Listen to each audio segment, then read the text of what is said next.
Welcome, ladies and gentlemen. Thank you so much for your great support always. I'm so grateful for your continued support to this channel. Thank you so much, ladies and gentlemen.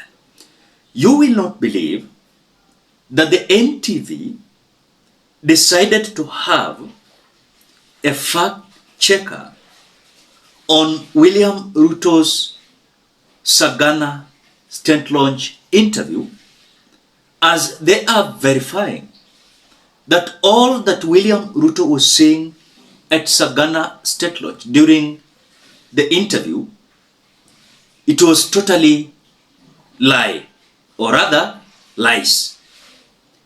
There's nothing that William Ruto has ever said, and Kenyans or even some media houses trusted.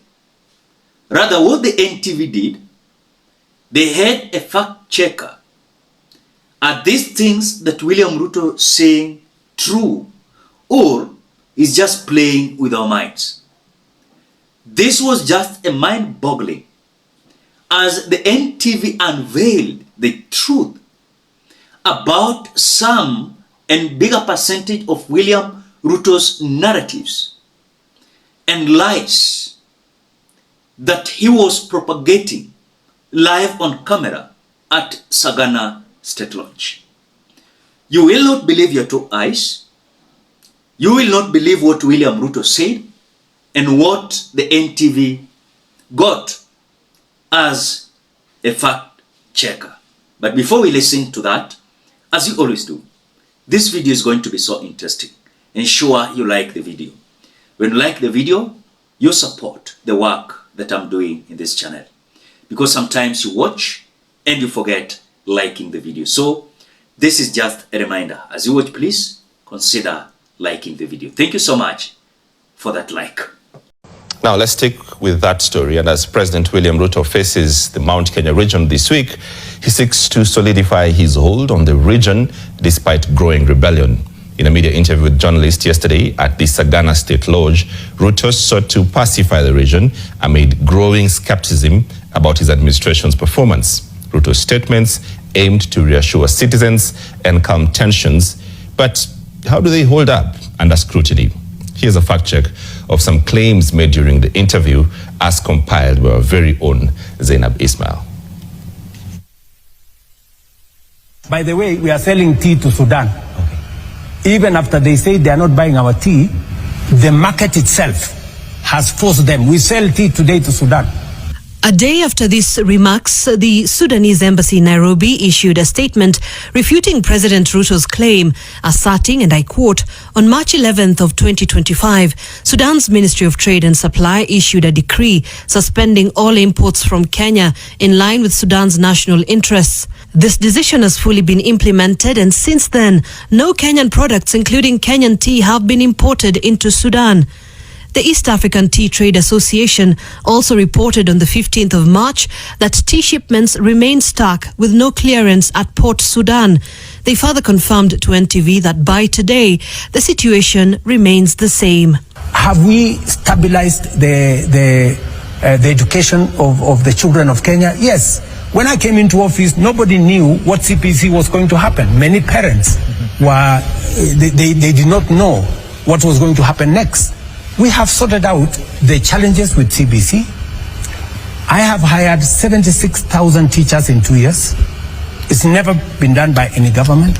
CBC has faced issues from teacher training to issues with infrastructure. A June 20th, 2024 High Court ruling upheld CBC's legality, but challenges linger with many schools still lacking proper infrastructure and properly trained teachers.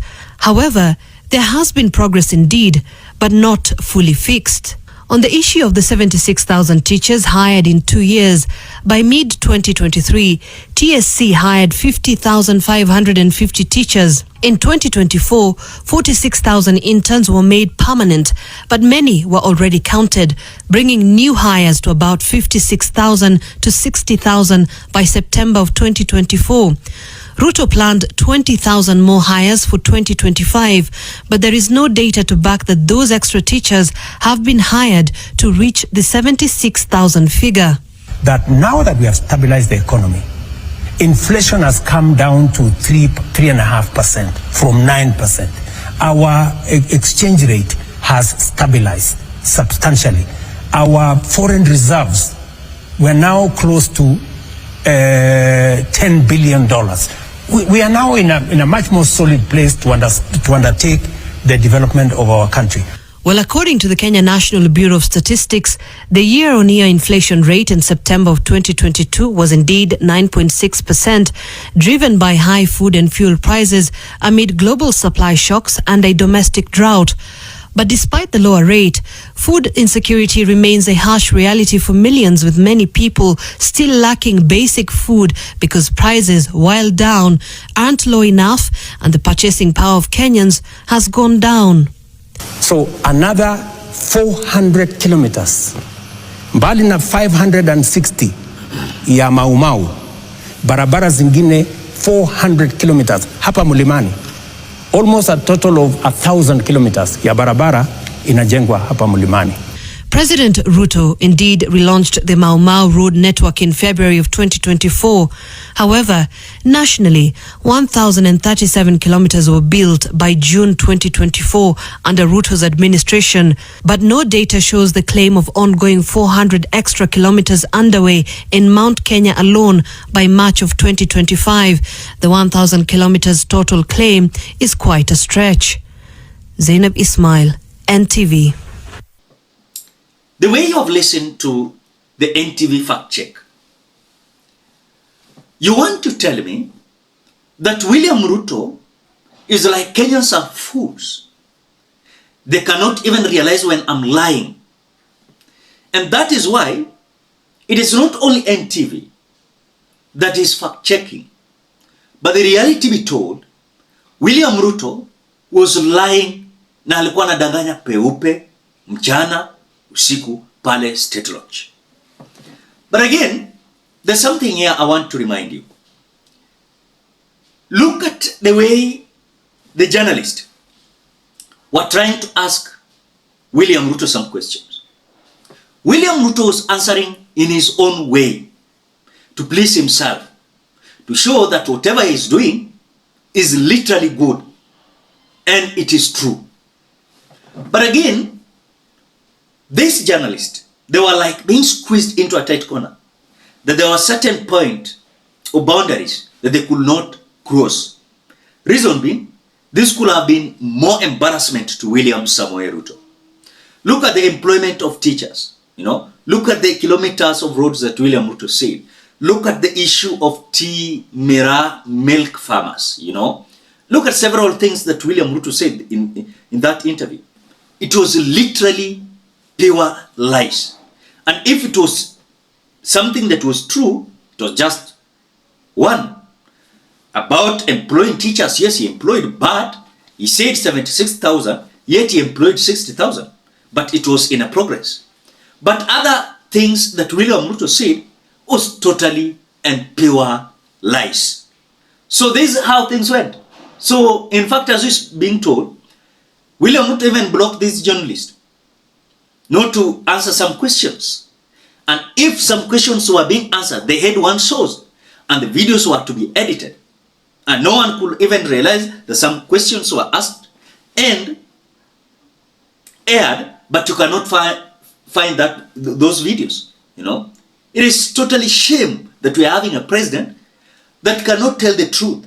He's just there to turn Kenyans like fools, Like we are fools, we don't understand everything or anything. So that is how things went at SAGANA State Launch as NTV decided to give their shot. As far as we are concerned, you can even have your judgment. What do you think? Drop your opinion at the comment section below. Otherwise, thank you so much because of your great support. Please consider subscribing, liking, commenting, and sharing this video. Till we meet in another video.